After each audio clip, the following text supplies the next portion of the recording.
sifat, sadoqat va mehr, ilm va tarbiya, sabr va shukr ekan. Demak, biz bu o'ng tarafdagi so'zlardan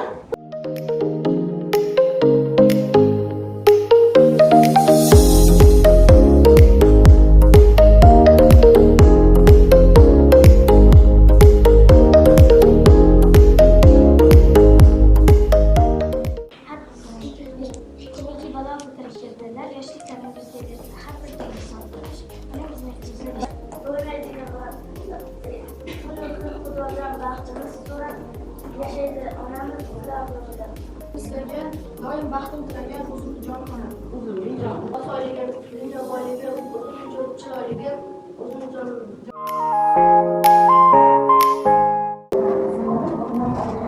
Qalbiga hamma narsa o'ylagan, har doim do'stlarim bilan gaplashganimda hammalarida yangi smartfon, zamonaviy kiyimlar, katta uy-joylardan nega boy emasligini yarashganman.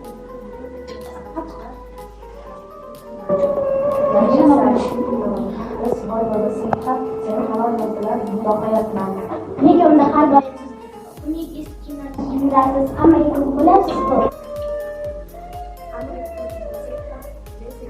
O'ylaydi boylikni va'da qilmaydi. Sen o'ylaydi kechalari uxlamaganman. Sen istab to'xtab qolgan birinchi marotaba ona deganingda men inson bo'lganman.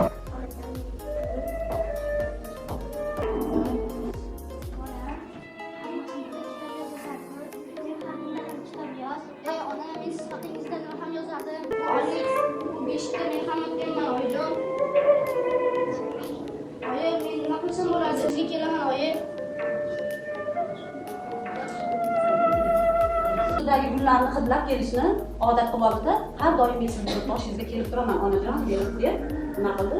O'zini so'zlarini aytib. Demak, bolajonlar, biz hammamiz ota-onamiz qadriga yetishimiz kerak ekan.